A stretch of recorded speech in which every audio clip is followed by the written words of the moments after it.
Okay, Assalamu alaikum. Our title of the course is Literary Criticism, course code ENG 4342. Today in our class, we would like to summarize a great essay written by Sir William Phillips Sidney. And my dear students, I'd like to make it clear, analyze the title of the course firstly. So our course title is Literary Criticism. And we will see there is two words. One is literature and another is criticism. Firstly, we would like to define what is literature. Actually, some of us or the common people believe that literature is a writing piece or something written. It can be poetry, it can be drama, it can be novel, it can be any other things, writing piece of the definition of literature is not like that. Literature is the reflection of human character. It is the reflection of human life. It is the reflection of human lifestyle. It is the reflection of human society. It's the reflection of human country, human nations, human race, and all other actions and aspects of human life. It's also reflecting the human culture. So anything related to human life, related to human life, that is literature. Now, question is there, what are the genres and branches of literature? Yes, poetry is definitely a branch of most finest branch of literature. Drama is the most influential part of literature, genre of literature. Yes, that prose and fiction, non-fiction, they are literature. But whatever we're doing, that is also literature. Even you can consider the movie or film, that is the finest part of literature, finest genres of literature. So many things are literature. What is literature? One thing, this is our course title is literary criticism. So I think it's clear to us that what is literature. Number two, criticism. In our society, especially in the country of Bangladesh, we find this word is very negative word. Criticism is a very negative thing. In the culture of the Muslim, it's prohibited and forbidden. We shouldn't criticize others. But if this word is connected or related to literature, then what should be done? Then what is the meaning? This criticism is not making some negative remarks on others, but criticism means an evaluation, an analysis, an assessment or measurement of someone's works or subjectively. There is two terms here. What is subjective and objective? Criticism can be subjective, criticism can be objective. If we analyze some person or personality, if we evaluate some person or personality, that is subjective criticism. And if we analyze the works of some person or contribution of some person, then that is objective criticism. So in this course, we will go through many essays written by some famous authors like Sir William Phillips Sidney, William Shakespeare, Samuel Johnson, and but today we would like to go with a great essay and great essay written by Sir William Phillips Sidney. And the name of the essay is An Apology for Poetry. If we analyze the title of the essay, that is apology. What is apology? Apology is seeking pardon. Apology is seeking forgiveness. Or apology is expressing sorrowness to others. But the title is Apology for Poetry. That means Phillips Sidney is seeking pardon for poetry. He is seeking forgiveness for poetry. Or he is expressing sorrowness for poetry. It is a tremendously explainable title, and it is a very remarkable title, I think. We'll see in a brief what is written in this essay. Then it will be clear to us that actually is it seeking pardon? Combines to it a narrator, and we have got two sort of presentation in this essay. One is first person presentation, another is third person presentation. So William Phillips Sidney narrating himself first that he was in the emperor court and uh, explaining, he was describing, or he was praising the horsemanship or the soldiers. He said that soldiers are the best creation of the God.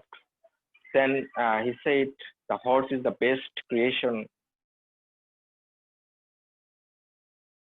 And at last, Philip Sidney said that he persuaded me to be a horse. So fantastic. So funny things are there. But narrating, pointing out that Sir William said that I have selected a vocation for myself. And that is excellent lettering style given by Sir William Phillips. Because he is comparing that a man is praising a horse, a single beast, but I'm talking about a great profession, that is poet. I'm judging, I'm assessing, I'm evaluating a profession, that is poet and poetry. He said that I've selected a vocation, that is poet. Now I would like to talk about the poet. He said I would like to talk about the poet. Me has given a great introduction, and it is clearly depicted the position status of the poet comparing with the other professions like philosophers, historiographers, lawyer. But why? It will be clear to us in the later part of my lecture. Philip Sidney said that there are a lot of professions in the world, and he talked most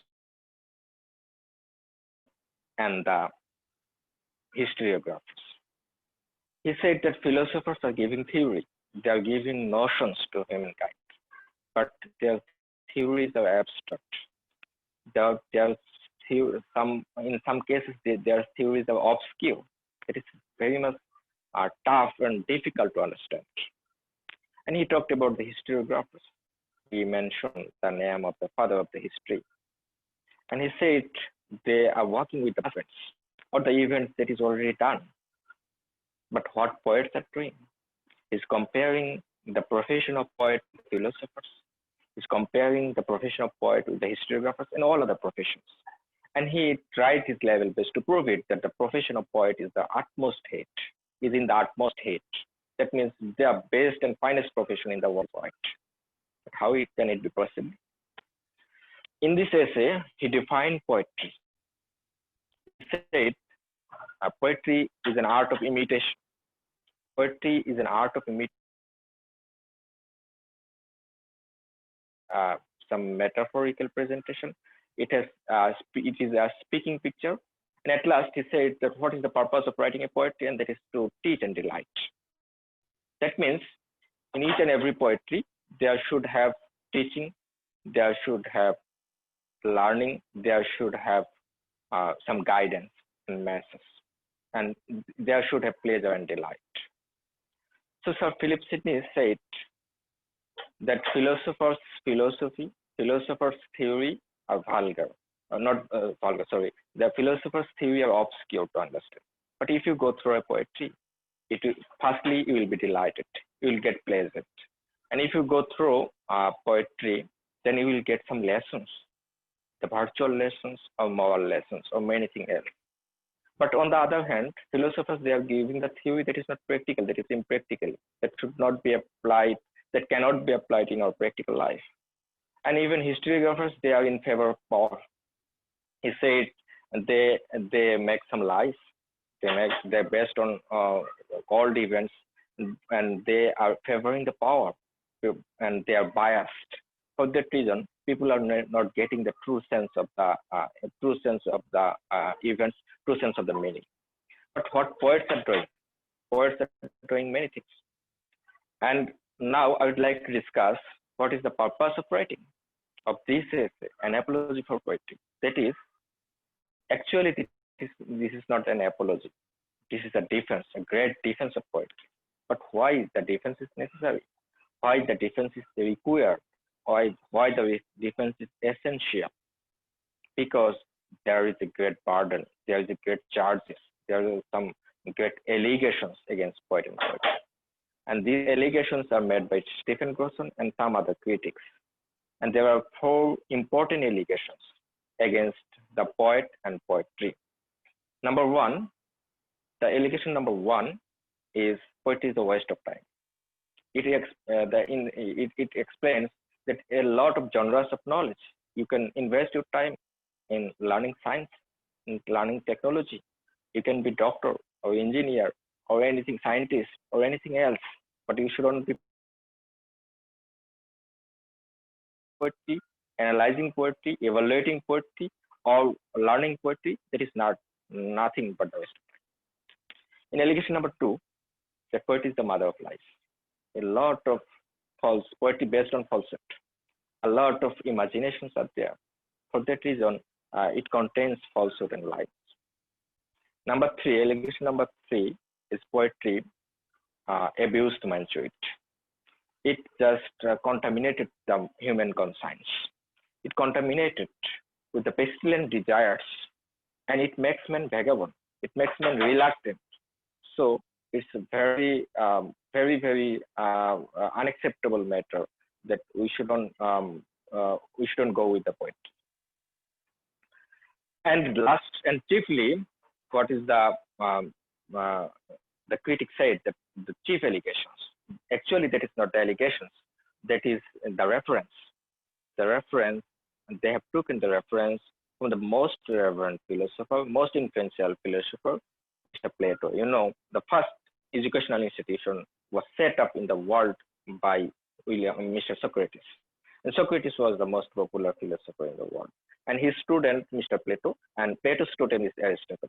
So Plato has a lot of contribution in the sector of philosophy, and a lot of philosophers in the history of in the world, but Plato was the most influential philosopher. He is considered as the most influential philosopher in the world.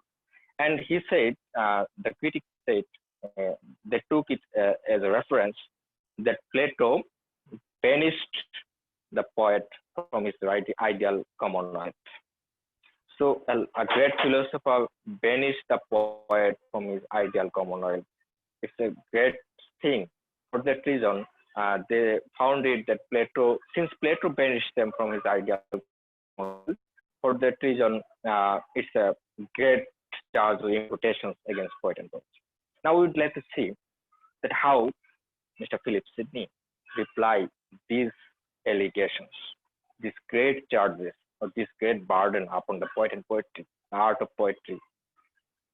So Philip Sidney said, number one, in replying the allegation number one, that is poetry is the waste of time. Philip Sidney said, there are a lot of branches of the knowledge. You can be scientist, you can be doctor, you can be engineer, or any other thing, or scientist. But all other professions, they are not teaching the virtue. Only one profession,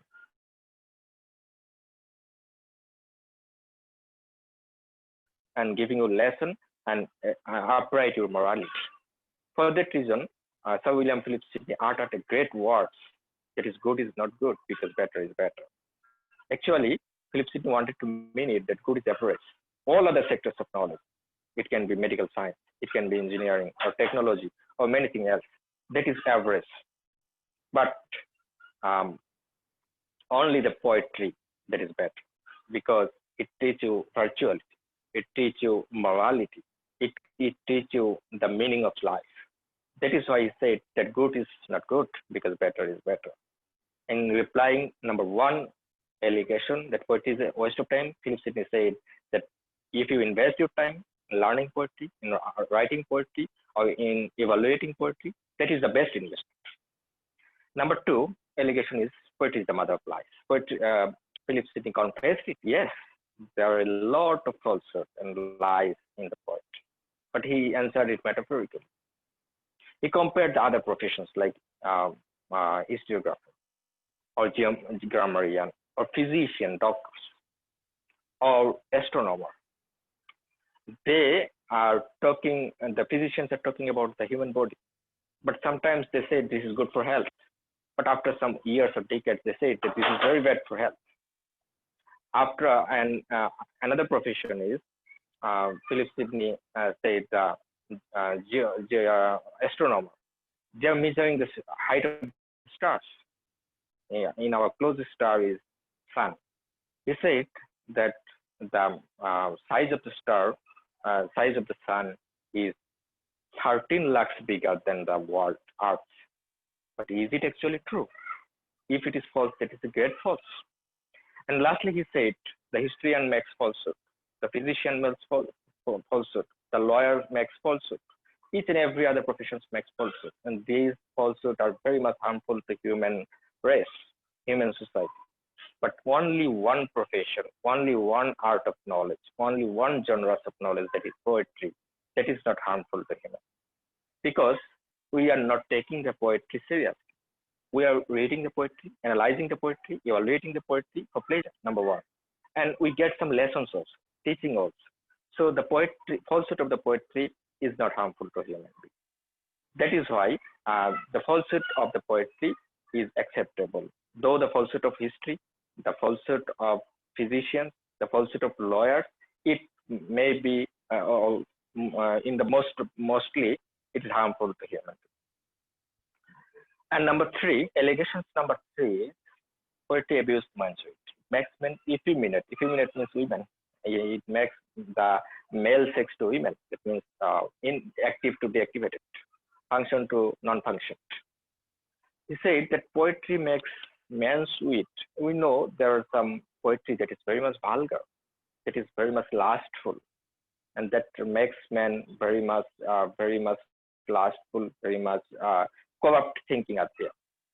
But Philip Sidney answered this in a very nice way.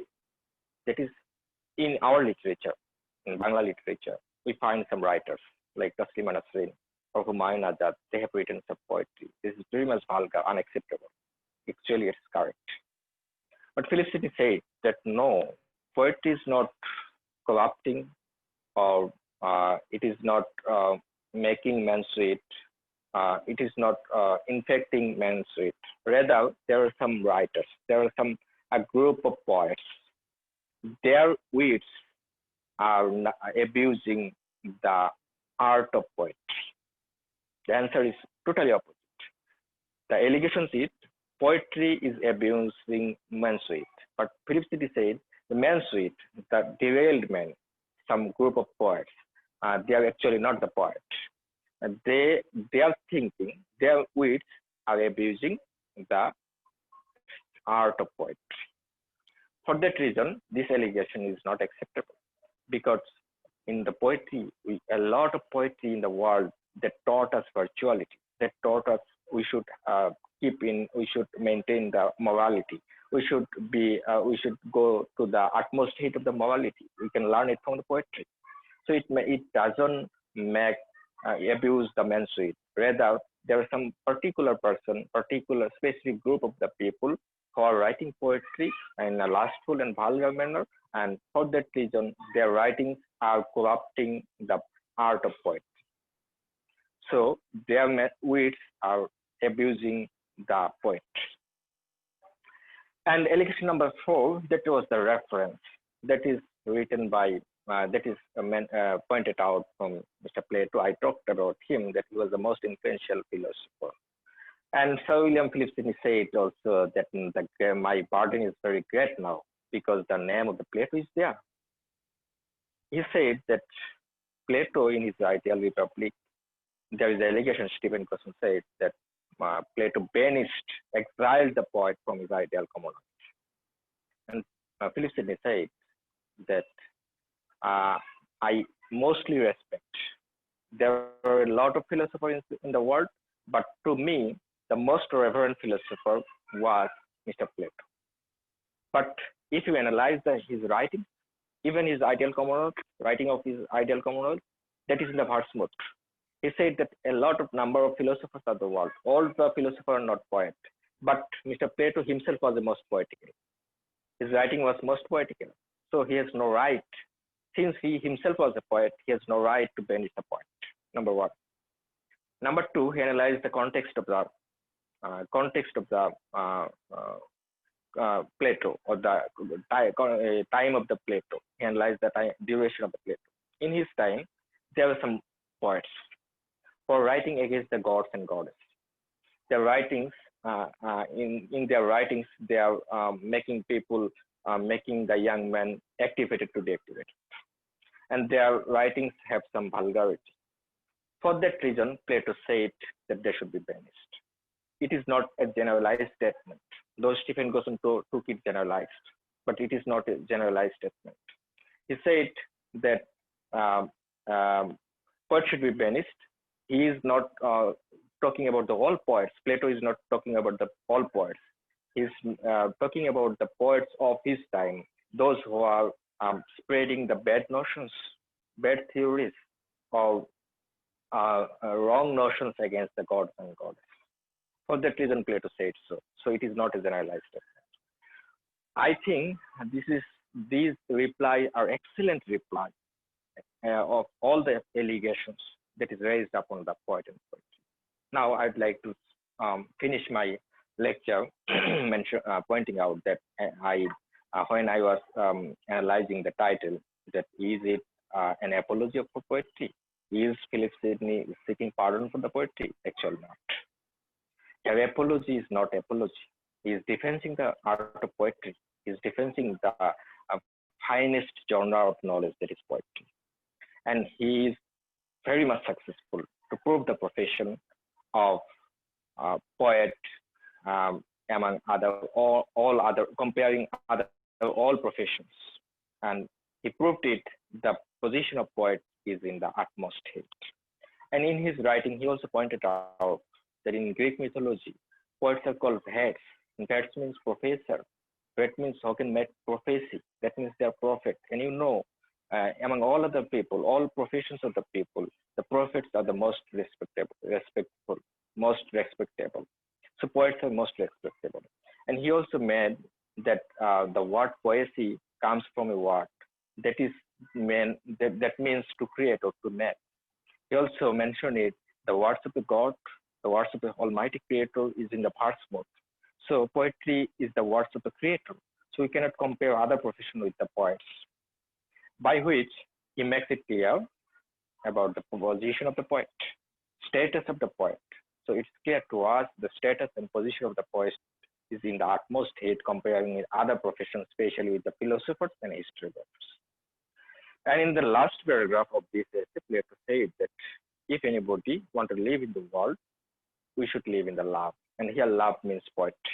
We should love poetry. We should love each other. We should love our parents. We should love our sons and daughters. We should love each and every human being. And when we die, our memory also die. But we want anything. We need one thing, that is epitaph, and that is also poetry. So there is two status of a human being. One is life, another is death. In both of the status, we need poetry. So there is no other way to escape the poetry. So my dear students, I would like to finish my words that actually an apology for poetry is not an apology. Rather, it's a defense of poetry. That is raised by Stephen Gosson and other critics against the poet. And in this essay, Philip Sidney is tremendously successful to prove it, the position of the poet. And he makes it clear comparing with other professions. So I think it's clear to you that an apology, what is an apology for poetry? And it's not an apology, rather it's a defense of poetry. Thank you very much. Thank you all. If you have any question, you may ask me. You'll be most appreciated if you have any question.